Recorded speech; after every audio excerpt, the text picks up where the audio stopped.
भारत की शान।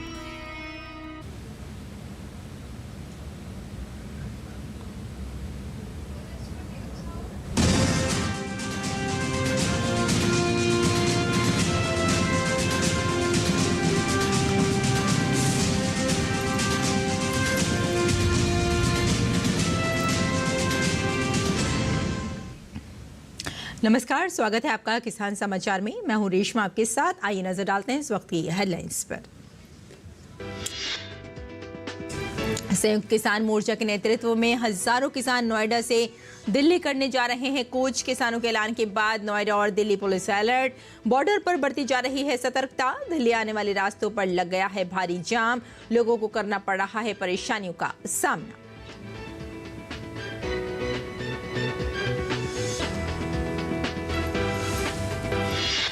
शिमला के रिज मैदान में रविवार को 10 दिवसीय हिम एरा सरस मेले और फूड फेस्टिवल का हुआ आगाज। मेले में ग्रामीण क्षेत्रों के उत्पाद और हिमाचली व्यंजन है शामिल। हिमाचल की संस्कृति को दर्शाता है हिम एरा मेला।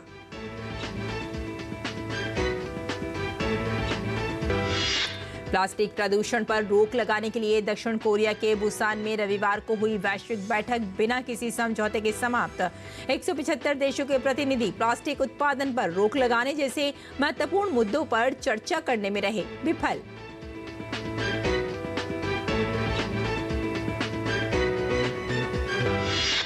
मध्य प्रदेश के मुख्यमंत्री डॉक्टर मोहन यादव ने की प्रदेश में उर्वरकों के वितरण की समीक्षा बैठक। कहा, प्रदेश में पर्याप्त मात्रा में उर्वरक हैं उपलब्ध। जिन स्थानों से वितरण संबंधी शिकायतें प्राप्त हो रही हैं, वहां दोषियों के विरुद्ध की जाएगी सख्त कार्यवाही।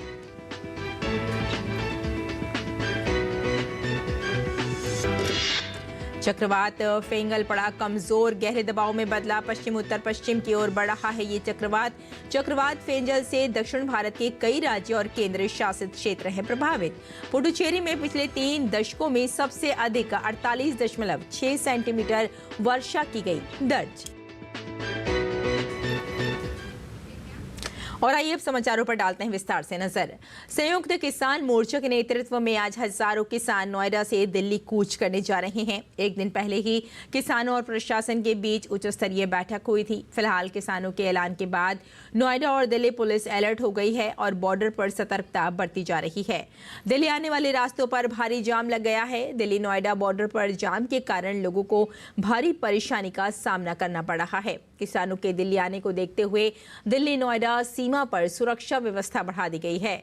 दिल्ली नोएडा बॉर्डर पर बैरिकेडिंग भी की गई है। सुबह से DND फ्लाईवे पर भारी ट्रैफिक जाम लग गया है। इसके अलावा चिल्ला बॉर्डर पर भी यातायात बाधित हुआ है। किसानों के ऐलान के बाद पुलिस ने कई रूट्स को डाइवर्ट भी किया। चिल्ला बॉर्डर और कालिंदी कुंज से दिल्ली जाने वाले मार्ग पर वाहनों की लंबी कतारें नजर आई हैं। लोगों को सुबह से ही भीषण जाम का सामना करना पड़ रहा है। हमें कुछ एडवांस इन्फॉर्मेशन मिली थी कि कुछ किसान संगठन हैं जिन्होंने दिल्ली कूच का ऐलान किया है और अभी जैसा कि आप जानते हैं पार्लियामेंट सेशन इन प्लेस है। तो फ़िलहाल उन्हें नई दिल्ली में एंटर करने की परमिशन नहीं दी गई है इस प्रोटेस्ट के लिए। तो इसी के लिए हमने भी अपनी तरफ से पुख्ता इंतज़ाम किए हैं। हमारी कोशिश यही रहेगी कि किसी भी तरह से दिल्ली में लॉ एंड ऑर्डर डिस्टर्ब ना हो, ट्रैफिक की समस्या ना आए और आम जनता को भी किसी तरह की परेशानी ना हो। अपनी विभिन्न मांगों को लेकर आज संयुक्त किसान मोर्चा जो है वो दिल्ली में संसद भवन का घेराव करने के लिए आ रहा है और जिसको देखते हुए यहाँ पर जो दिल्ली और नोएडा का जो चिल्ला बॉर्डर है वहां पर सुरक्षा व्यवस्था कड़ी कर दी गई। आप देख सकते हैं कि यहाँ पर भारी पुलिस बल जो है वो तैनात यहाँ पर किया गया है। साथ ही यहाँ पर बैरिकेडिंग की गई है और यहाँ पर ड्रोन से भी निगरानी रखी जा रही है। वाटर कैनन जो है वो भी यहाँ पर लगाई गई है और पुलिस जो है भारी संख्या में यहाँ पर पुलिस तैनात की गई है जिससे कि कोई भी जो है लॉ एंड ऑर्डर की स्थिति यहाँ पर ना बिगड़े। यहाँ पर भारी जाम भी लग रहा है। जिस तरीके से यहाँ पर चेकिंग चल रही है, चेक पोस्ट यहाँ पर चेकिंग लगातार पुलिस कर रही है, जिस तरीके से किसानों ने यहाँ पर दिल्ली कूच करने का आह्वान किया है उसके वास्ते यहाँ पर सुरक्षा व्यवस्था बढ़ा दी गई है, पुलिस चेकिंग कर रही है, गाड़ियों की आवाजाही हालांकि बनी हुई है, धीरे धीरे गाड़ियां जो है आगे दिल्ली की तरफ बढ़ रही है। इस समय हम दिल्ली नोएडा के चिल्ला बॉर्डर पे है और वहां पर आप देख सकते हैं कि इस समय किस तरह की स्थिति बनी हुई है। जो सीनियर अधिकारी हैं वो भी यहां पर मौके पर पहुंच चुके हैं और यहां पर तमाम जो सुरक्षा व्यवस्था है उसका यहां पर जायजा ले रहे हैं। पुलिस ने यहाँ पर तमाम व्यवस्था कर ली है, बंदोबस्त कर लिए हैं और किसान जो है उन्होंने कहा है कि वो पैदल ही यहाँ पे मार्च करेंगे और आज अपनी तमाम मांगों को लेकर संसद भवन का घेराव करेंगे, जिसको देखते हुए यहाँ पर सुरक्षा व्यवस्था काफी कड़ी की गई है। कैमरामैन सुमित के साथ Ajit Dwivedi, DD news, Delhi Noida border. Shimla के रिच मैदान में 10 दिवसीय हिम एरा सरस मेले और फूड फेस्टिवल का आगाज हो गया है। राज्य ग्रामीण आजीविका मिशन के तहत स्वयं सहायता समूहों की महिलाओं द्वारा प्रदेश के पारंपरिक व्यंजनों और उत्पादों के स्टॉल लगाए गए हैं, जिसका शुभारंभ हिमाचल प्रदेश ग्रामीण विकास एवं पंचायती राज मंत्री अनिरुद्ध सिंह ने किया।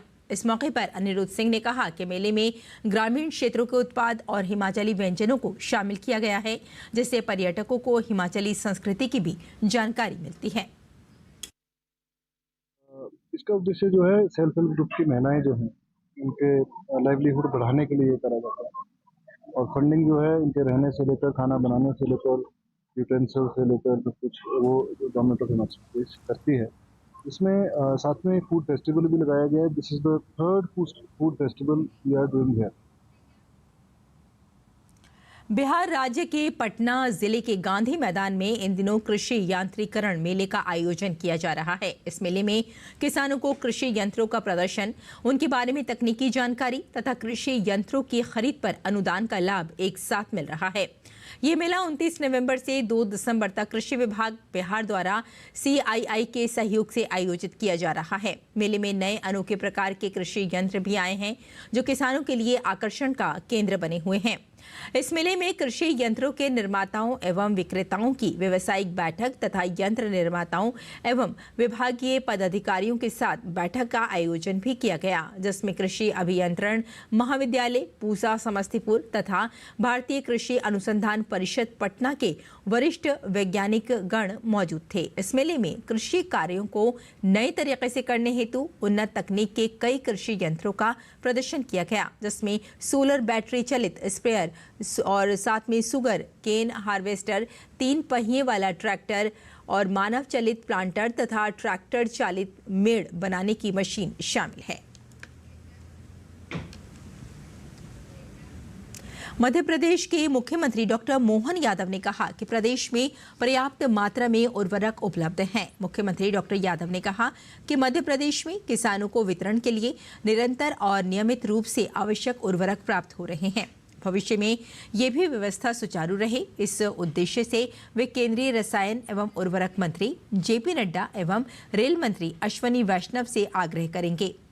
मुख्यमंत्री ने उर्वरकों के वितरण की समीक्षा की। बैठक में मुख्यमंत्री ने कहा कि जिन स्थानों से वितरण संबंधी शिकायतें प्राप्त हो रही हैं, वहां दोषियों के विरुद्ध सख्त कार्रवाई की जाए। वितरण केंद्रों की संख्या बढ़ाना आवश्यक हो। उन स्थानों पर अविलंब ऐसे प्रबंध भी किए जाएं, किसानों को कोदो कुटकी के उत्पादन के लिए भी प्रोत्साहित किया जाए। बैठक में बताया गया कि प्रदेश में पूर्व वर्ष में 470 उर्वरक विक्रय केंद्र थे। वर्तमान में प्रदेश में 761 विक्रय केंद्र और काउंटर्स द्वारा वितरण का कार्य किया जा रहा है।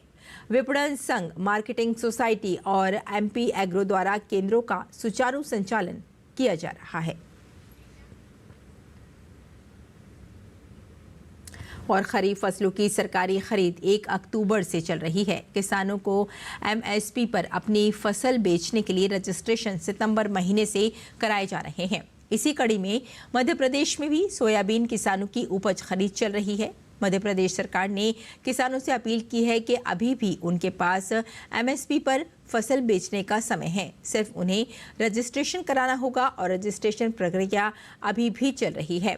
राज्य में सोयाबीन की सरकारी खरीद 25 अक्टूबर से चल रही है, लेकिन काफ़ी किसान रजिस्ट्रेशन से छूट गए थे। ऐसे में उन्हें फ़ायदा मिलेगा। सोयाबीन की खेती के मामले में मध्य प्रदेश सबसे आगे है।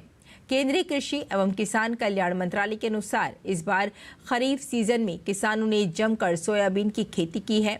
कृषि विभाग के अनुसार फसल बिक्री के लिए राज्य भर में जिला और तहसील स्तर पर 1400 से अधिक खरीद केंद्र बनाए गए हैं, जो सरकारी मंडियों, सहकारी समितियों में स्थापित किए गए हैं। किसानों को उनकी उपज का भुगतान 48 घंटों के भीतर पैसा उनके खाते में भेजने के निर्देश दिए गए हैं। 31 दिसंबर तक सोयाबीन की सरकारी खरीद चलेगी। किसानों से न्यूनतम समर्थन मूल्य 4,892 रुपये प्रति क्विंटल पर सोयाबीन की खरीदी की जा रही है। और खेती की लागत कम करने के साथ ही किसानों को सिंचाई की सुविधा उपलब्ध कराने के लिए सरकार द्वारा किसानों को सोलर पंप पर सब्सिडी दी जाती है। इसके लिए देश भर में पीएम कुसुम योजना चलाई जा रही है। इस कड़ी में उत्तर प्रदेश सौर ऊर्जा नीति 2022 के तहत पीएम कुसुम घटक C1 योजना के अंतर्गत वर्ष 2024-25 में 3 HP से लेकर 10 HP के सोलर पंप किसानों को देने के लिए लक्ष्य निर्धारित कर दिए गए हैं। इस वर्ष पीएम कुसुम योजना के घटक C1 के तहत राज्य में कुल 10,000 किसानों को सोलर पंप दिए जाएंगे। योजना के तहत यूपी नेडा द्वारा विकसित पोर्टल UPNEDA कुसुम C1.in पर पूर्व में किए गए आवेदन एवं इच्छुक लाभार्थी किसानों द्वारा नवीन ऑनलाइन आवेदन कर पोर्टल के माध्यम से कृषक अंशदान 15 दिसंबर 2024 तक जमा करते हुए योजना का लाभ पहले आओ पहले पाओ के आधार पर उठा सकते हैं। आवेदन के लिए किसानों को मोबाइल नंबर के साथ ही भूमि संबंधित दस्तावेजों और पहचान पत्र, बैंक पासबुक की कॉपी की आवश्यकता होगी। वहीं वे किसान जिन्होंने योजना के तहत पहले आवेदन कर दिया है, वे किसान कृषक अंश की राशि जमा करके योजना का लाभ ले सकते हैं। आलू, जिसे दूसरी रोटी के रूप में जाना जाता है, भारत के कृषि और भोजन में एक महत्वपूर्ण स्थान रखता है। केंद्रीय आलू अनुसंधान संस्थान क्षेत्रीय केंद्र मोदीपुरम के प्रधान वैज्ञानिक डॉक्टर सतीश कुमार लूथरा ने आलू की नई और विशेष किस्मों के बारे में चर्चा की, जो किसानों और उपभोक्ताओं के लिए नए अवसर पैदा कर रही है। इन किसानों में से एक कुफरी जामनिया भारत में अपनी तरह की अनूठी किस्म है, जो किसानों और बाजारों के लिए अत्यधिक लाभकारी साबित हो सकती है। आधुनिक समय में आलू का उपयोग केवल सब्जी तक सीमित नहीं रहा। चिप्स और फ्रेंच फ्राइज जैसे उत्पादों की बढ़ती मांग को देखते हुए संस्थान ने चिप्स सोना और फ्राई ओम जैसी प्रोसेसिंग किस्म विकसित की है।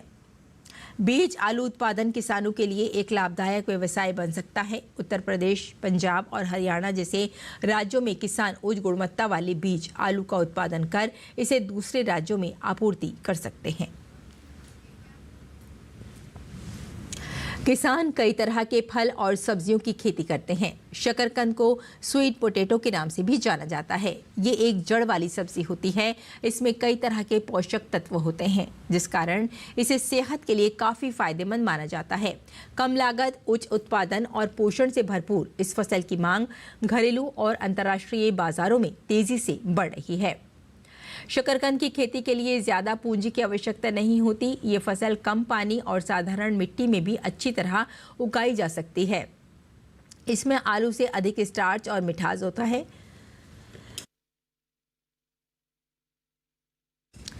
इतना ही नहीं, इसमें फाइबर, विटामिन ए, सी और B6 के साथ ही पोटेशियम और मैग्नीज भरपूर मात्रा में पाई जाती है। शकरकंद का ग्लाइसेमिक इंडेक्स नॉर्मल आलू की तुलना में काफ़ी कम होता है, जिससे ये ब्लड शुगर लेवल को बढ़ने नहीं देता। इसके सेवन से चेहरे पर चमक और बालों की बढ़ोतरी होती है। इसका सेवन सर्दियों के दिनों में अधिक किया जाता है।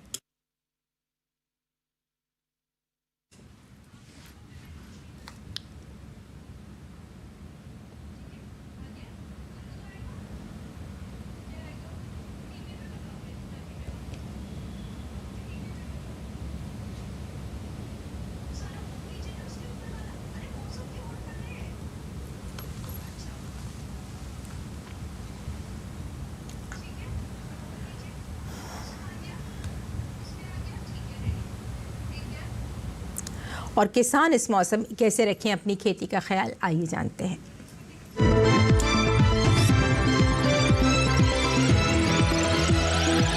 नमस्कार, आप देख रहे हैं डीडी किसान। मैं हूं AI कृष और आज हम गुजरात और महाराष्ट्र में होने वाली खेती किसानी से संबंधित सलाहों के बारे में पूरी जानकारी देंगे। गुजरात के किसान गन्ने की बुवाई के लिए खेत तैयार कर लें। गुजरात में इस समय मूंग और उड़द की बुवाई की जा सकती है।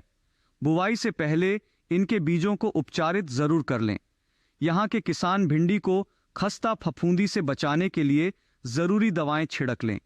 गुजरात में बैंगन को फल बेधक कीट से बचाने के लिए फेरोमोन ट्रैप लगा लें। यहाँ मिर्च की फसल को थ्रिप्स से बचाने के लिए जरूरी कीटनाशक छिड़क लें। यहाँ के किसान परवल के खेतों की समय पर सिंचाई करें। गुजरात में टमाटर में पत्ती धब्बा रोग के नियंत्रण के लिए जरूरी कीटनाशक छिड़क लें। महाराष्ट्र के कोंकण के किसान सरसों, लोबिया और तरबूज की बुवाई जारी रखें। मध्य महाराष्ट्र के पुणे में गेहूं की बुवाई की जा सकती है। यहाँ के अहमदनगर के किसान गेहूं, मक्का, जई और ज्वार की बुवाई कर लें। महाराष्ट्र के सतारा के किसान बाजरे की पकी फसलों की कटाई कर लें। सतारा में ही किसान प्याज में थ्रिप्स को नियंत्रित करने के लिए जरूरी दवाएं छिड़क लें।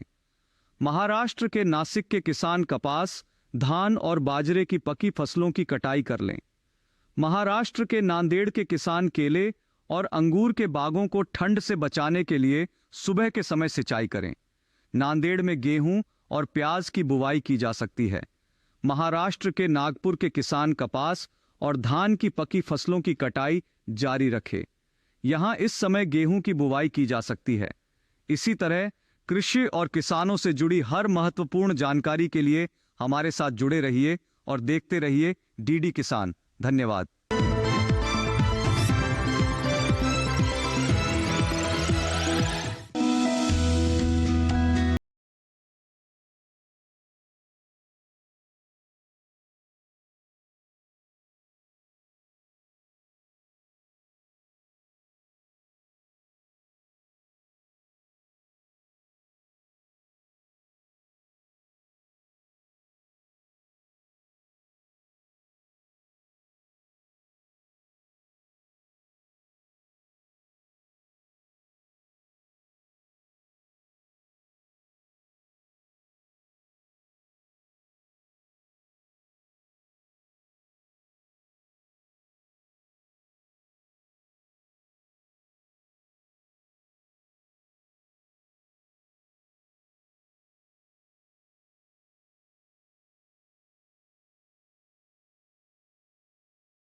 और पौधों की बढ़वार रुक जाती है।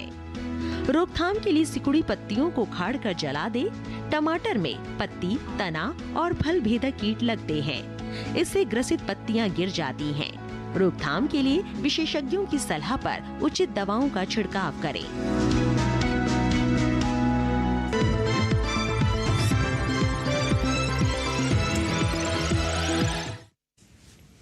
और प्लास्टिक प्रदूषण पर रोक लगाने के लिए एक अंतर्राष्ट्रीय संधि पर सहमति बनाने के लिए दक्षिण कोरिया के बुसान में हुई वैश्विक बैठक रविवार को बिना किसी समझौते के समाप्त हो गई, क्योंकि 175 देशों के प्रतिनिधि प्लास्टिक उत्पादन और वित्त पर रोक लगाने जैसे महत्वपूर्ण मुद्दों पर चर्चा करने में विफल रहे।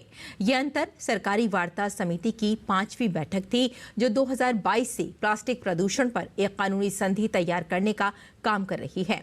सप्ताह भर चली बातचीत में प्लास्टिक उत्पादन और हानिकारक रसायनों पर रोक लगाने की मांग करने वाले और केवल प्लास्टिक कचरे के प्रबंधन पर ध्यान केंद्रित करने वाले देशों के बीच गहरे मतभेद दिखाई दिए। सभी देशों के प्रतिनिधियों ने प्रमुख मुद्दों पर मतभेदों को पाटने के लिए शनिवार को बंद कमरे में चर्चा की, लेकिन कल जारी किए गए मसौदे ने अधिकांश चिंताओं को अनसुलझा छोड़ दिया।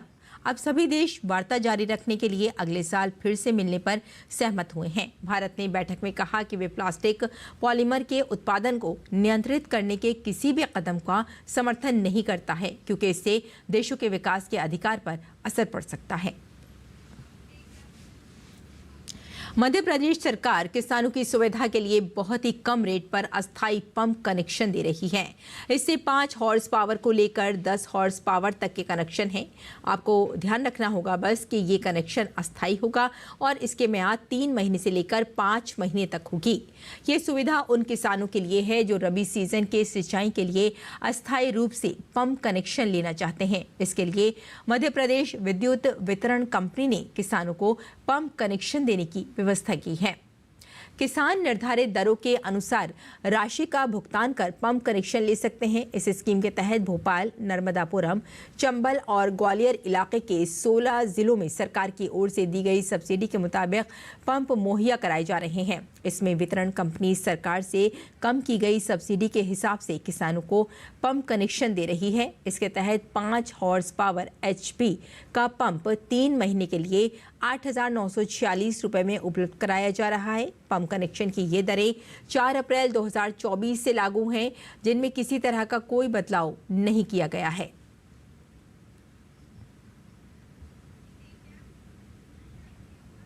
और आइए अब नजर डाल लेते हैं कुछ और महत्वपूर्ण खबरों पर। खास खबर में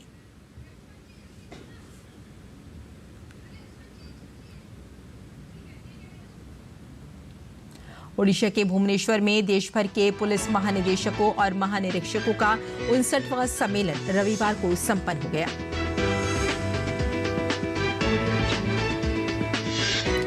तीन दिन के सम्मेलन के दौरान प्रधानमंत्री नरेंद्र मोदी ने पुलिस से रणनीतिक, सतर्क, अनुकूलनीय, विश्वसनीय और पारदर्शी बनकर स्मार्ट पुलिसिंग का मंत्र अपनाने का आह्वान किया। नई महायुति सरकार का शपथ ग्रहण समारोह 5 दिसंबर की शाम को दक्षिण मुंबई के आजाद मैदान में होना है और प्रधानमंत्री नरेंद्र मोदी इसमें शामिल होंगे। लखनऊ पुलिस ने कांग्रेस के प्रदेश अध्यक्ष अजय राय को नोटिस जारी कर हिंसा प्रभावित संभल का दौरा न करने को कहा। उत्तराखंड के उत्तरकाशी में स्थित मस्जिद विवाद को लेकर एक महापंचायत आयोजित की गई। रामलीला मैदान में आयोजित इस महापंचायत में कई हिंदू संगठनों के नेता पहुंचे। तो किसान समाचार में फिलहाल इतना ही। अनुमति दें, नमस्कार।